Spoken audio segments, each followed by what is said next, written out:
नमस्कार और आपका स्वागत है। पश्चिम एशिया में जो संघर्ष चल रहा है, उस पर भारत की क्या रणनीति है? आज हम इसी सवाल का जवाब ढूंढेंगे, और वो भी सीधे प्रधानमंत्री के संसद में दिए गए संबोधन के आधार पर। चलिए इसे समझने की कोशिश करते हैं। अब देखिए, ये सवाल बहुत अहम है। भले ही ये युद्ध हजारों मील दूर हो रहा हो, लेकिन पश्चिम एशिया का ये संघर्ष भारत के लिए कई बड़ी और मुश्किल चुनौतियां खड़ी करता है, और इसका असर हमारे राष्ट्रीय जीवन के लगभग हर पहलू पर पड़ता है।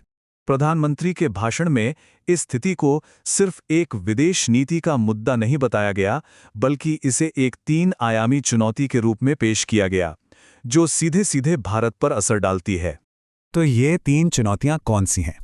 पहली, मानवीय संकट, दूसरी, आर्थिक उथल-पुथल, और तीसरी, राष्ट्रीय सुरक्षा से जुड़े जोखिम। ये 3 चिंताएं ही भारत की पूरी रणनीति की नींव बनाती हैं।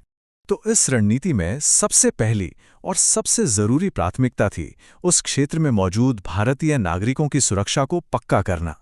और ये चुनौती कोई छोटी-मोटी नहीं थी। जरा सोचिए, खाड़ी देशों में करीब 1 करोड़ भारतीय रहते हैं, वहां काम करते हैं। इतनी बड़ी संख्या का मतलब है कि मानवीय संकट का खतरा कितना ज्यादा था। तो इसके जवाब में सरकार ने एक बहुत बड़ा वापसी अभियान शुरू किया। इसके अलावा 24 घंटे चलने वाली हेल्पलाइन शुरू की गई, और जो लोग वहीं रह गए उन्हें हाई लेवल पर डिप्लोमेटिक मदद का भरोसा दिलाया गया। अच्छा, मानवीय पहलू के बाद सरकार का ध्यान गया भारतीय अर्थव्यवस्था पर कि इस संघर्ष के झटकों से अपनी इकोनॉमी को कैसे बचाया जाए। भाषण में इस बात पर खास जोर दिया गया कि भारत की आर्थिक मजबूती, यानी झटके सहने की जो ताकत है, वो कोई अचानक नहीं आई है। ये पिछले 1 दशक में लिए गए रणनीतिक फैसलों का नतीजा है। इसकी एक बहुत अच्छी मिसाल है ऊर्जा आयात में विविधता लाना। आप देखिए, 11 साल पहले हम सिर्फ 27 देशों से ऊर्जा आयात करते थे, आज हम 41 देशों से करते हैं। इसका सीधा मतलब ये है कि हमने किसी एक देश या क्षेत्र पर अपनी निर्भरता को काफी कम कर लिया है।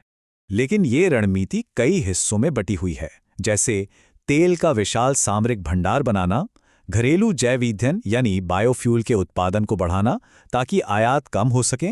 ये सब इसमें शामिल हैं। इथेनॉल ब्लेंडिंग में जो बढ़ोतरी हुई है, जरा उसे ही देखिए।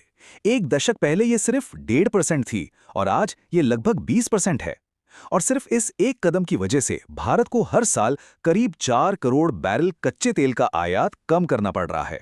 तो सबसे जरूरी बात यह है कि नवीकरणीय ऊर्जा पर इतना जोर देने से, खासकर सौर ऊर्जा, जो 11 सालों में 3 गीगावाट से बढ़कर 140 गीगावाट हो गई है, इसने एक बहुत शक्तिशाली एनर्जी बफर बना दिया है। तो ये तो हुई अर्थव्यवस्था की बात। अब आते हैं डिप्लोमैटिक यानी राजनयिक मोर्चे पर। पूरी दुनिया के सामने भारत ने इस संकट के दौरान एक बहुत ही साफ और मजबूत राजनयिक रुख बनाए रखा है। प्रधानमंत्री का ये कहना कि बातचीत और कूटनीति ही एकमात्र समाधान है, ये लाइन भारत की विदेश नीति का आधार बन गई है।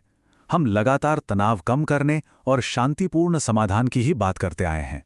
सरकार ने अपनी रेड लाइंस, मतलब अपनी सीमाएं, एकदम साफ बता दी हैं, और साथ ही जरूरी समुद्री रास्तों की सुरक्षा के लिए दुनिया के सभी पार्टनर्स के साथ मिलकर काम कर रही है। और आखिर में इस पूरी रणनीति का फोकस वापस अपने देश पर आता है। इसके लंबे समय तक चलने वाले असर से निपटने के लिए घरेलू स्तर पर सतर्कता और राष्ट्रीय एकता बनाए रखने का आह्वान किया गया। सरकार ने सभी सुरक्षा एजेंसियों को हाई अलर्ट पर रख दिया है। साथ ही राज्य सरकारों से कहा गया है कि वो कालाबाजारी और जमाखोरी जैसे मौकापरस्त कामों को बिल्कुल ना होने दें।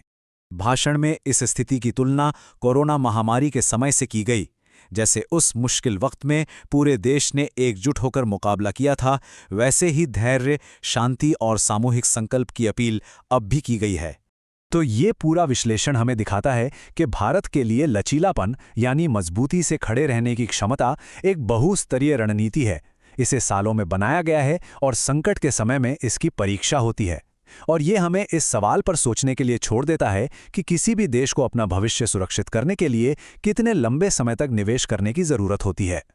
इस वीडियो को पूरा देखने के लिए बहुत बहुत धन्यवाद। अगर आपको हमारा काम पसंद आया तो चैनल को सपोर्ट जरूर करें।